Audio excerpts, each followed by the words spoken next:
নমস্কাৰ Raimona classes YouTube চেনেললৈ পুনৰবাৰ সকলোকে স্বাগতম। আজিৰ মেট্ৰিক পৰীক্ষাৰ প্ৰথমটো পৰীক্ষা হৈ গ'ল আৰু বিষয় হ'ল MIL এছামিজ। এই পেপাৰখনৰ প্ৰশ্নৰ উত্তৰখিনি আমি এইটো ভিডিঅ'ত আলোচনা কৰিম।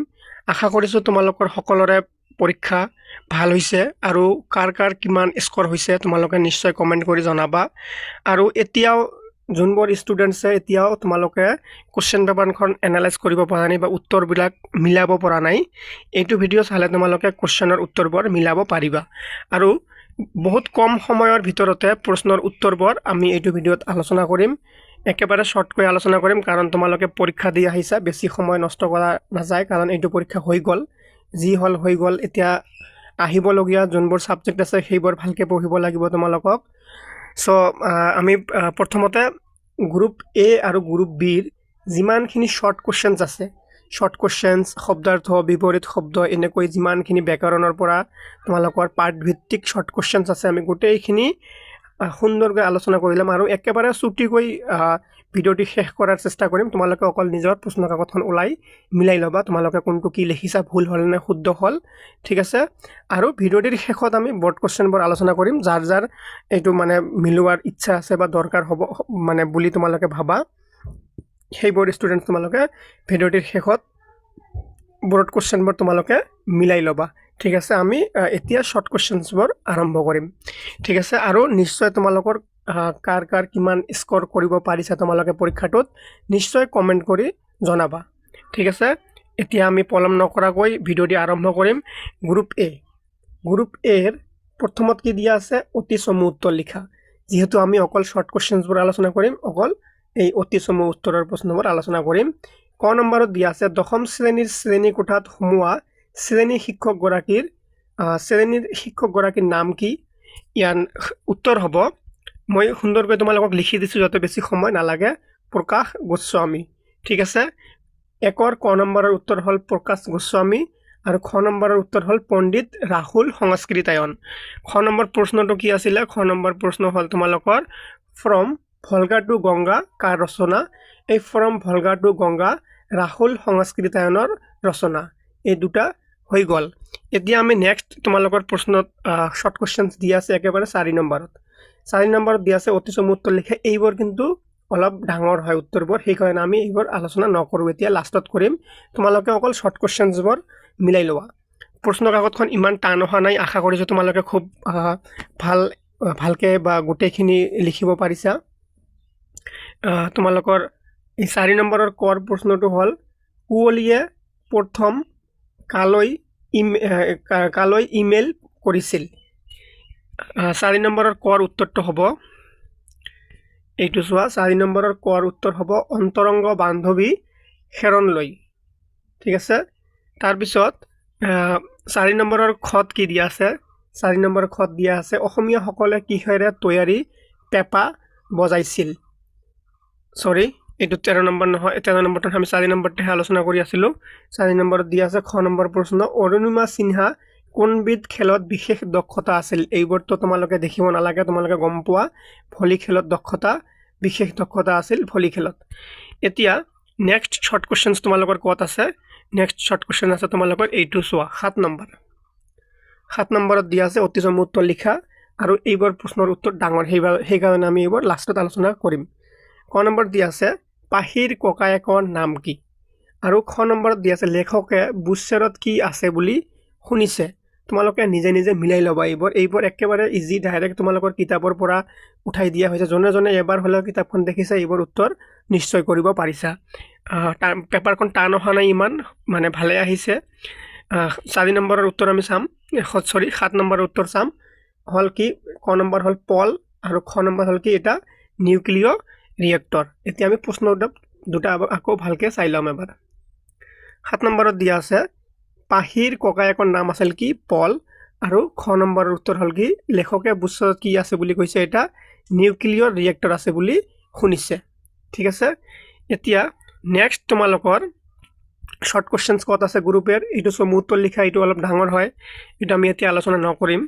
তাৰপিছত তোমালোকৰ এইবোৰ চোৱা, তোমালোকে এইবোৰ প্ৰশ্ন এইবাৰ গোটেইখিনি দীঘল প্ৰশ্ন হয়, ঠিক আছে। এতিয়া 10 নম্বৰত দিয়া আছে অতি চমু উত্তৰ লিখা। অতি চমু উত্তৰ লিখা 10 নম্বৰত দিয়া আছে।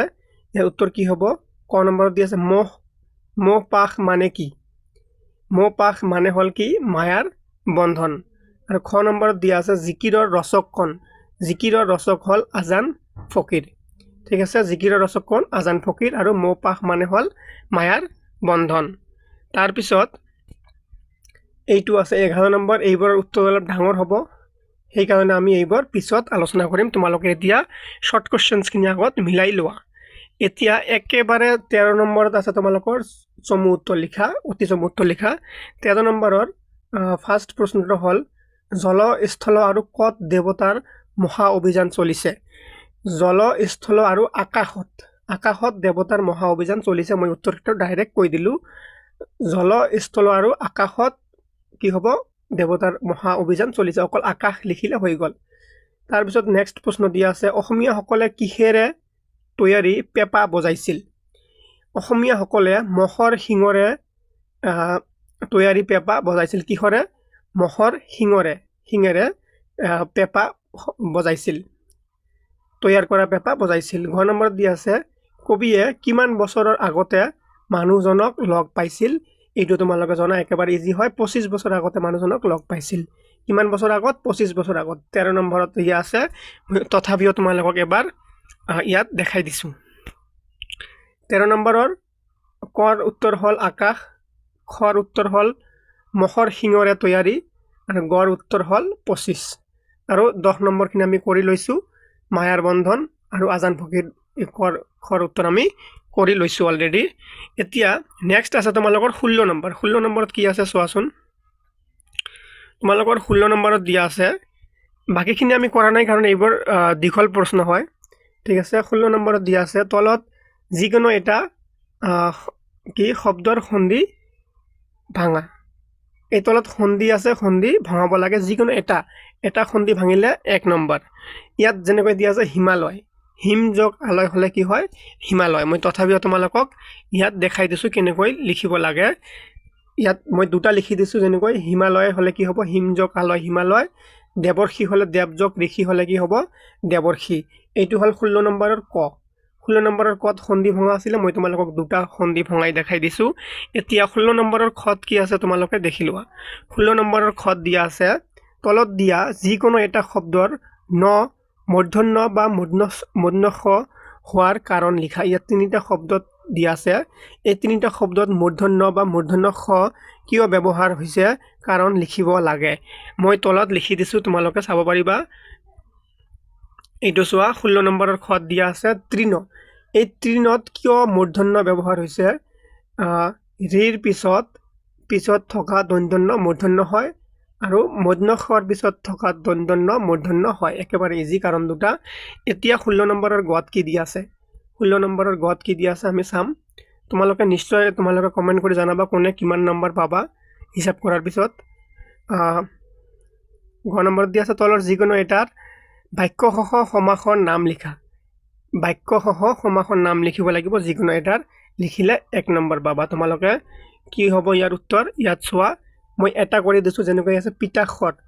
ইয়াত বাক্যসহ সমাসৰ নাম লিখিব লাগে। যেনেকৈ পিতা আছে যি অম্বৰ, এইটো কি? বেশ বাক্য। আৰু বহু ব্ৰীহি, এইটো হ'ল কি? সমাস। হৈ গ'ল। নেক্সট তোমালোকৰ কি আছে এতিয়া? নেক্সট দিয়া আছে 16 নম্বৰৰ ঘ।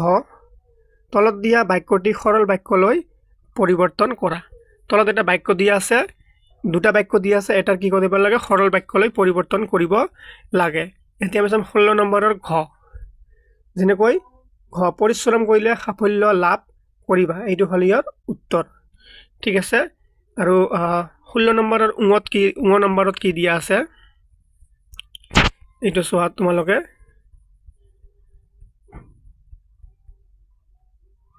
16 নম্বৰৰ ঙ নম্বৰত দিয়া আছে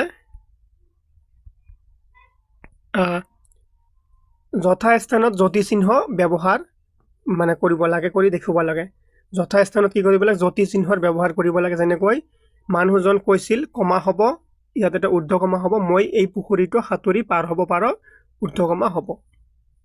এইখিনি কৰিলে তোমালোকে 1 নম্বৰ পাই যদি ঠিকে কৰিছা তেন্তে শুদ্ধ হৈছে 6 নম্বৰত কি দিয়া আছে 16 নম্বৰৰ তলৰ যিকোনো এটা শব্দৰ বিপৰীতাৰ্থক শব্দ লিখা বিপৰীত শব্দ লিখিব লাগিব যেনেকৈ হাঁহি হাঁহি হলে কি হ'ব ক্ৰন্দন হ'ব বা কন্দুৱা হ'ব বাহিৰ হলে ভিতৰত হ'ব যিকোনো এটা লিখিব লাগে ঠিক আছে তাৰ পিছত নেক্সট দিয়া আছে এটা শব্দত প্ৰকাশ কৰা এটা শব্দত প্ৰকাশ কৰিলে কি হ'ব 6 নম্বৰত দিয়া আছে 6 নম্বৰৰ উত্তৰ আমি চাম এটা শব্দ প্ৰকাশ কৰা লিখি দিয়া আছে ঠিক আছে ইয়াত চোৱা এই যে আমি বিপৰীত শব্দখিনি লিখি আকৰ্ষণ হলে বিকৰ্ষণ হ'ব হকিয়ে হলে আমৈ হ'ব সৰি মই তোমালোকক কোনটো প্ৰশ্ন কৰি আছিলো সৰি 1 মিনিট এইটো চোৱা তোমালোকে আমি কোনটো কৰাৰ কথা আছিল 6 নম্বৰ এটা শব্দত প্ৰকাশ কৰা 6 নম্বৰৰ উত্তৰ চাব লাগে আমাক 6 নম্বৰৰ উত্তৰ চালে কি হ'ব 6 নম্বৰৰ উত্তৰ চোৱা তোমালোকে 6 নম্বৰত উত্তৰ দিয়া আছে হকিয়েক মাক হলে কি হ'ব হকিয়েকৰ মাক কি হ'ব আমৈ হকিয়েকৰ মাক কি হ'ব আমৈ হ'ব 6 নম্বৰত দিয়া আছে 6 নম্বৰত কি দিছে তোমালোকে চাই লোৱাচোন এবাৰ 6 নম্বৰত কি দিয়া আছে প্ৰশ্নত এইটো চোৱা 6 নম্বৰত দিয়া আছে তলৰ যিকোনো এটা শব্দৰ সমাৰ্থক শব্দ লিখা সমাৰ্থক শব্দ মানে কি সমাৰ্থক শব্দ মানে হল মানে একেই অৰ্থ যাৰ অৰ্থ একেই কিন্তু শব্দটো বেলেগ যেনেকৈ হাট হলে বজাৰ হ'ব গছ হলে কি হ'ব বৃক্ষ হ'ব পুৰণি হলে কি হ'ব পুৰণি হলে তোমালোকৰ এই যিকোনো এটা লিখিব লাগে কিন্তু মই দুটা তোমালোকক কৈ দিছো পুৰণি হলে তোমালোকৰ মই লিখি দিছো ইয়াত তোমালোকক দেখাই দি আছো এইটো চোৱা এইটো কত আছিল গছ বৃক্ষ দুটা লিখা আছে দুটা হৈ যাব পুৰণি হলে ঐতিহাসিক হ'ব ঠিক আছে তাৰ পিছত তোমালোকৰ এতিয়া কি আছে 6 নম্বৰত কি দিয়া আছে এটা আমি চাই লম এবাৰ 6 নম্বৰ প্ৰশ্নত দিয়া আছে তোমালোকৰ তলত দিয়া যিকোনো এটা শব্দৰ প্ৰত্যয় ভাঙি দেখুৱা তলত যিকোনো এটা শব্দৰ প্ৰত্যয় ভাঙি দেখুৱাব লাগে আমি ইয়াত সুন্দৰকৈ লিখি দিছো তোমালোকক যেনেকৈ মগনিয়াৰ প্ৰত্যয় ভাঙালে কি হ'ব মগজক অনিয়া মগনিয়া আৰু ইয় নম্বৰত কি আছে ইয় নম্বৰত আছে এইটো চোৱা ইয় নম্বৰত দিয়া আছে তলৰ যিকোনো এটাৰ অৰ্থ প্ৰকাশ হোৱাকৈ এটি বাক্য ৰচনা কৰা অৰ্থ প্ৰকাশ কৰাকৈ কি কৰিব লাগিব বাক্য ৰচনা কৰিব লাগিব উত্তৰ কি হ'ব 1 মিনিট বা খদৰ পচলা ইয়াৰ অৰ্থ হল এলেহুৱা এইটোৰ এটা বাক্য সজালে কি হ'ব খদৰ পচলা মানুহে কেতিয়াও জীৱনত উন্নতি কৰিব নোৱাৰে এইখিনিতে তোমালোকৰ গ্ৰুপ 1ত থকা যিমানখিনি শৰ্ট কোৱেশ্চনছ আছে শৰ্ট কোৱেশ্চনছ বা ব্যাকৰণ আছিল গ্ৰুপ 8 গোটেইখিনি বস্তু আলোচনা কৰা হৈ গল ঠিক আছে এতিয়া আমি সৰি আৰু এটা বস্তু আছে তোমালোকৰ এই বস্তুটো তোমালোকে আলোচনা কৰি ল'ব পাৰা এইটো যেনেকৈ এইটো দিয়া আছে তলত দিয়া গদ্যাংশৰ মূল ভাৱ লিখা ইয়াত গদ্যাংশ আছে যদি এই 21 নম্বৰ তোমালোকে যদি গদ্যাংশটো চাইছা এইটো গ্ৰুপ এৰ হয় সমাজৰ উন্নতিৰ বিশেষকৈ নিৰ্ভৰ কৰে সাহিত্যৰ ওপৰত অৰ্থাৎ এইখিনি লিখিব লাগিছিল এইখিনি লিখিলে ইয়াৰ পৰা এইখিনি আৰু এইখিনি লিখিলে বাস হৈ গল আৰু লাষ্টত এই খাৰিখিনি লিখি দিলে ইয়াৰ এই গদ্যাংশৰ কি হল তোমালোকৰ সাৰাংশ হৈ যায় ওলাই যায় ইয়াৰ পৰা এতিয়া আমি গ্ৰুপ বি থকা শৰ্ট কোৱেশ্চনছবোৰ চাম ঠিক আছে গ্ৰুপ বি থকা শৰ্ট কোৱেশ্চনছবোৰ আলোচনা কৰিম তোমালোকে ভিডিওটি শেষলৈকে চাই থাকিবা গ্ৰুপ বি তোমালোকৰ প্ৰশ্নবোৰ ডাইৰেক্ট তোমালোকৰ প্ৰশ্ন কাকতত লিখি দিয়া হৈছে যেনেকৈ 22 নম্বৰত দিয়া আছে অতিশম উত্তৰ লিখা ক নম্বৰ প্ৰশ্ন অসমীয়া গদ্য সাহিত্যৰ জনক কোন ভট্টদেৱ যদি ভট্টদেৱ লিখিছে একেবাৰে শুদ্ধ হৈছে খ নম্বৰত দিয়া আছে হেমচন্দ্ৰ গোস্বামীৰ প্ৰথম অসমীয়া সনেটৰ নাম কি প্ৰিয়তমাৰ চিঠি হেমচন্দ্ৰ গোস্বামীৰ প্ৰথম অসমীয়া সনেটখনৰ নাম কি প্ৰিয়তমাৰ চিঠি এই দুটা হৈ গল তাৰ পিছত আমি এই প্ৰশ্নবোৰৰ উত্তৰ আলোচনা নকৰিম অকল প্ৰশ্নবোৰ আলোচনা কৰি যাম ইয়াত চোৱা দুটা প্ৰশ্ন দিছে তক্ষশিলা বিদ্যালয়ত কি বিষয়ৰ শিক্ষা দিয়া হৈছিল আৰু খ নম্বৰত দিছিল কুৰুক্ষেত্ৰ যুদ্ধত কৌৰৱৰ বিশিষ্ট সেনাপতি সকলৰ নাম লিখে এইবোৰ একেবাৰে ইজি তোমালোকৰ ডাইৰেক্ট পাঠৰ পৰা উঠাই দিয়া হৈছে প্ৰশ্নবোৰ তাৰ পিছত নেক্সট আমি চমু প্ৰশ্ন আলোচনা কৰিম শৰ্ট কোৱেশ্চনছ অতি চমু উত্তৰ লিখা যেনেকৈ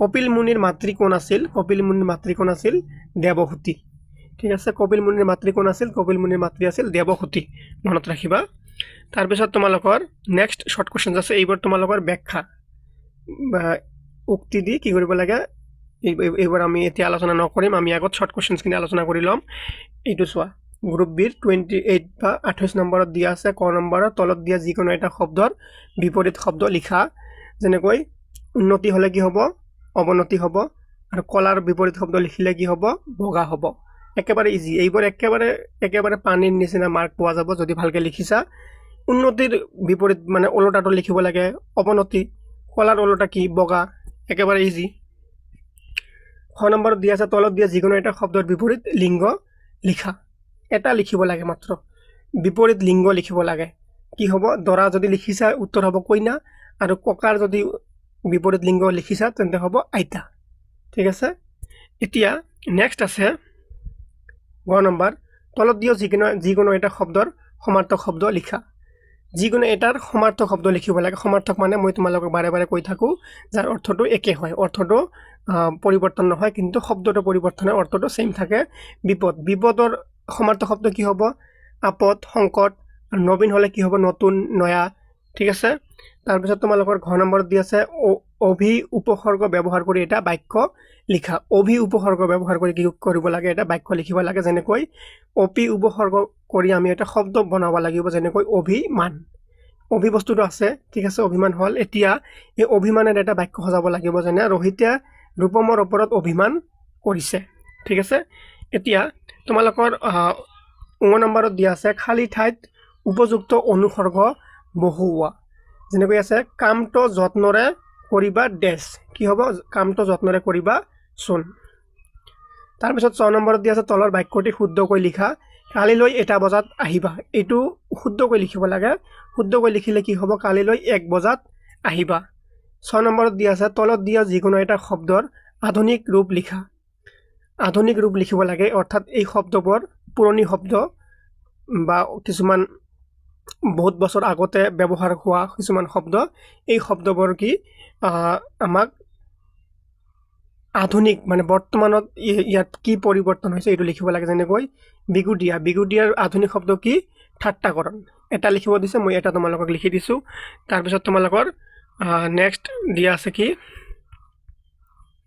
এইখিনিতে তোমালোকৰ গ্ৰুপ বিৰ যিমানখিনি শৰ্ট কোৱেশ্চনছ আছিল গোটেইখিনি হৈ গল ঠিক আছে সো তোমালোকে নিশ্চয় কমেন্ট কৰি জনাবা কাৰ কিমান স্কোৰ হৈছে এতিয়া গ্ৰুপ এৰ কিছুমান বৰ্ড কোৱেশ্চন মই তোমালোকক আলোচনা কৰি দেখাই দিম কাৰবা যদি এটো প্ৰয়োজন বুলি ভাবা গ্ৰুপ এৰ বৰ্ড কোৱেশ্চন খিনি অৰ্থাৎ কিছুমান সমু প্ৰশ্নৰ উত্তৰ আছে এইখিনি তোমালোকে মিলাই লব পাৰিবা বলা এতিয়া আমি বৰ্ড কোৱেশ্চনৰ উত্তৰখিনি আলোচনা কৰিম বৰ্ড কোৱেশ্চন যেনেকৈ তোমালোকৰ 2 নম্বৰত দিয়া আছে অতি সমু উত্তৰ লিখা যিকোনো দুটা এটাত 2 নম্বৰকে আছে যেনেকৈ প্ৰথমত প্ৰশ্ন দিয়া আছে অসমীয়া জনগোষ্ঠীৰ ধাৰক বুলিলে কোন সকলক বুজায় ইয়াৰ উত্তৰ হ'ব এইটো অসমীয়া জনগোষ্ঠীৰ ধাৰক বুলিলে কোন সকলক বুজায় উত্তৰ অসমীয়া জনগোষ্ঠীৰ ধাৰক বুলিলে অসমৰ প্ৰাচীন জনজাতীয় গোষ্ঠী অৰ্থাৎ অনাৰ্যসকল কছাৰী চুতীয়া কোচ মেচ ডিমাছা দেউৰী মিচিং বড়ো তিৱা কাৰ্বি আদিক বুজায় অকল এইকেইটা লিখি দিলেও তোমালোকে নাম্বাৰ পাবা নেক্সট প্ৰশ্নত কি দিয়া আছে তোমালোকৰ নেক্সট দিয়া আছে সৰ্বপল্লী ৰাধাকৃষ্ণৰ বিষয়ে চমুকৈ লিখা সৰ্বপল্লী ৰাধাকৃষ্ণৰ বিষয়ে তোমালোকে চমুকৈ লিখিলে এইখিনি তোমালোকৰ ডাইৰেক্ট কিতাপৰ পাঠৰ পিছত দিয়া আছিল পিছফালে দিয়া আছিল এইখিনি ইয়াৰ পৰা অলপ লিখিলেও তোমালোকে নাম্বাৰ পাই যাবা মই ইয়াত আৰু এই বস্তুখিনি আজি আলোচনা নকৰো কাৰণ তোমালোকে জাস্ট মিলাই ল'ব পাৰিবা ঠিক আছে উত্তৰ কেনেকুৱা হ'ব লাগে মিলাই ল'ব পাৰিবা সো ভিডিওটো আমি দীঘল কৰাৰ চেষ্টা নকৰো তাৰ পিছত তোমালোকৰ নেক্সট কি দিয়া আছে প্ৰশ্নত স্যাৰ এজন উদ্যোগী হবৰ বাবে শিক্ষাগত অৰ্হতা কেনে ধৰণৰ হ'ব লাগিব এই দৰে কোনে সুধিছিল তাৰ উত্তৰত শিক্ষকে কি কৈছিল বুজাই লিখা এইটোৰ উত্তৰ হ'ব এইটো এইখিনি হ'ব ইয়াৰ উত্তৰ তাৰ পিছত আৰু অলপ আছে ইয়াত এইখিনি ঠিক আছে তোমালোকে দেখা পাইছা তোমালোকে নিজে বস্তুখিনি মিলাই লবা ঠিক আছে তাৰ পিছত এইটো এটা প্ৰশ্ন আছে তোমালোকৰ এইটো তেহৰানৰ প্ৰাকৃতিক অৱস্থা কেনেকুৱা লিখা এইটো লিখিলে হৈ যাব এইটো তোমালোকৰ নাম্বাৰটো প্ৰশ্নৰ নাম্বাৰটো চাই লোৱা কিমান নম্বৰত আহিছে প্ৰশ্নটো এইটো চোৱা তেহৰানৰ প্ৰাকৃতিক অৱস্থা কেনেকুৱা আছিল এইটো 8 নম্বৰত দিয়া আছে তেহৰানৰ প্ৰাকৃতিক অৱস্থা ঠিক আছে তাৰ পিছত আমি নেক্সট কি আলোচনা কৰিছো তাৰপিছত তোমালোকৰ নেক্সট প্ৰশ্ন দিয়া আছে তোমালোকৰ কি সো ষ্টুডেণ্টছ এইখিনিতে তোমালোকৰ যিমানখিনি বস্তু মই পাৰো কভাৰ কৰাৰ চেষ্টা কৰিছোঁ এতিয়া দীঘল প্ৰশ্নখিনি আনিলে ভিডিঅ'টি বহুত দীঘল হৈ যাব তোমালোকে নিজৰ নোট বহীত হওক বা তোমালোকৰ কিতাপত হওক তোমালোকে ডাঙৰ প্ৰশ্নখিনি মিলাই ল'ব পাৰিবা শৰ্ট কুৱেশ্যনছখিনি উত্তৰ হিচাপ কৰি কিমান মাৰ্ক হ'ল তোমালোকে নিশ্চয় কমেণ্ট কৰি জনাবা ধন্যবাদ সকলোকে